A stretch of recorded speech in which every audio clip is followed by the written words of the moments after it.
So it finishes 2-1 at the Santiago Bernabeu in the first leg of the Madrid derby, and a very intriguing game in a sense that Atleti, if you actually look at the first half, had more possession of the ball. When have you ever seen Atleti have more possession than Barcelona or Real Madrid away from home? In any half. In any half, people. That's what stunned me about this game. In this game, we saw tactical switches. We saw a very poor pass from Mbappe at the end that could be costly. We'll go into that. And three absolutely stunning goals. The Madrid derby, La Liga in general, it is all about always individual quality and the moments in a game to define a game. And the three goals we saw today were absolutely sensational. Let me know your thoughts in the comments down below. Who was your man in the match of the game? And who's now poised well for that second leg? Is it Real Madrid or Atletico as we go and deep dive into this matchup? So, first off, looking at both teams with the lineup, Valverde obviously returned, and we'll get to Fede. Beast. Asensio, Rudiger, Mendy, Brahim Diaz, obviously because Jude Bellingham is suspended. Tchouaméni, Camavinga, Rodrigo, Mbappe, Vini. Kind of, self-explanatory what would be Real Madrid's starting 11. And for Atleti, always the same core. Lenglet, Jimenez, Llorente, Galan, Lino, Rodrigo de Paul, Barrios, Simeone, Alvarez, and Griezmann. The one thing I need to say about Simeone, not obviously the player, but the manager, he needs to trust Lenormand. Lenormand needs to be trusted in these big games. Lenormand is better than Lenglet. Why doesn't El Cholo go with Lenormand and Jimenez center back pairing? Because in the first goal for Madrid, Fede Valverde puts in a perfect pass in behind the Atleti defensive line. Galan was struggling out there. He looked like a polar bear in the Moroccan desert who didn't have any clue what to do on how to defend against Rodrigo. And remember Galan last week against Barcelona with Yamal. Galan was struggling. So you could have gotten worried about that if you were Atleti. But Rodrigo's stunning goal just to place it onto his left foot and just absolute thunderbolt into the bottom left corner past Oblak. It was sensational from Rodrigo, and I really do think though Lenglet and Galan have to do better defensively. They cannot allow that much space to a player like Rodrigo or a player like Vini or a player like Mbappe, and you do that in the first 5 minutes of the game. Inexcusable. First 15 minutes, it looked like Real Madrid had control of this game. They were going to create a lot of good chances. Vini had a decent opportunity. Jimenez blocked it well. But then after 15 minutes, Atleti grew into the game. They controlled it, and then they looked a little bit more composed. They looked like they weren't frightened by the moment. Obviously, the first 15 minutes, Real Madrid are going to try to take the game to Atleti. But Atleti, they stayed calm, and then Julian. It's funny, I just made a video about Julian Alvarez, and that is just individual brilliance from Julian.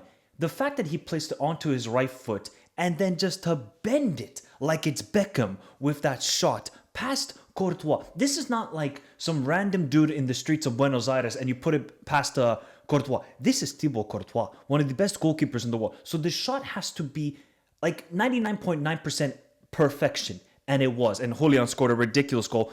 Other than that, Julian was pretty quiet, but he didn't really get a lot of the ball. I think he had like less than 30 touches in the game or less than 35 touches in the game. So Julian was a bit quiet. But Atleti didn't create a whole lot in that first half, but they kept the ball well. Obviously, Simeone's tactics were, let's just get this game to a 1-1. Let's take a draw back to Metropolitano, and it will be fine. Second half, again, Atleti start off really well. They start off really composed.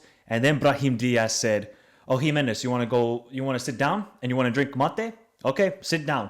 I don't know why Giuliano doesn't go and press Brahim Diaz on that move. It's like all the Atleti defenders saw Brahim Diaz and said, "Oh no, we can't touch him."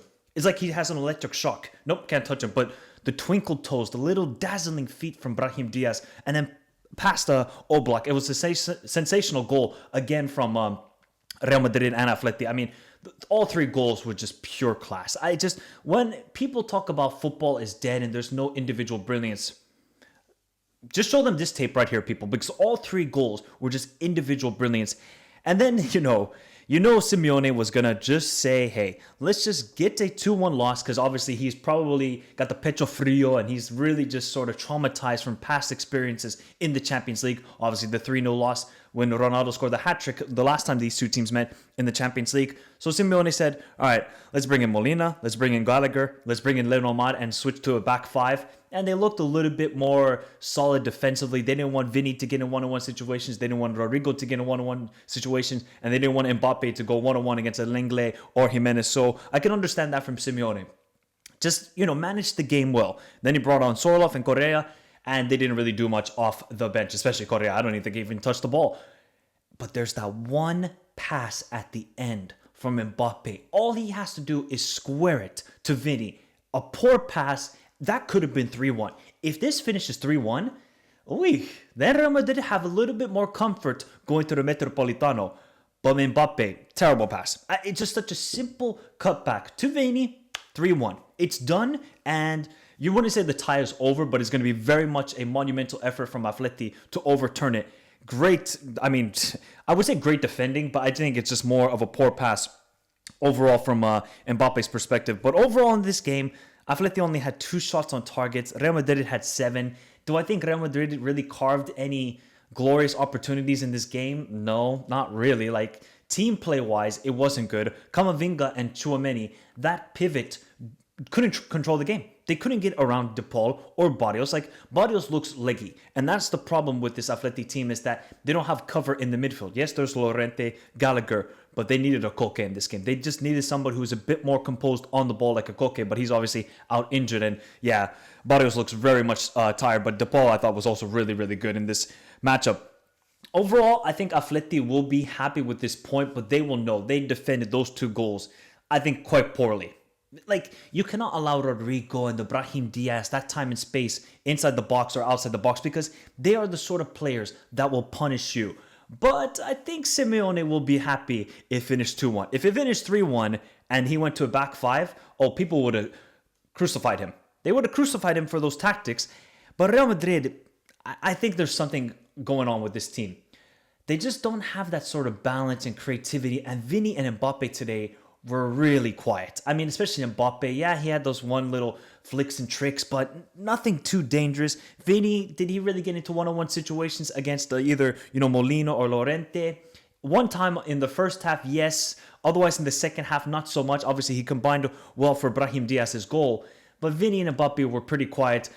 But for me, the man of the match was Valverde. This dude is an absolute machine. You play him at striker, you play him in the cam role, you play him left wing, you play him right wing, you play him in defense, you play him goalkeeper, he'll be a top 3 player in the world. Like, the engine this guy has, who has been out injured for the past 3 games, to come back and look still a little bit, injured, but to put up a performance like that, Fede Valverde is the most underrated world star player in the world.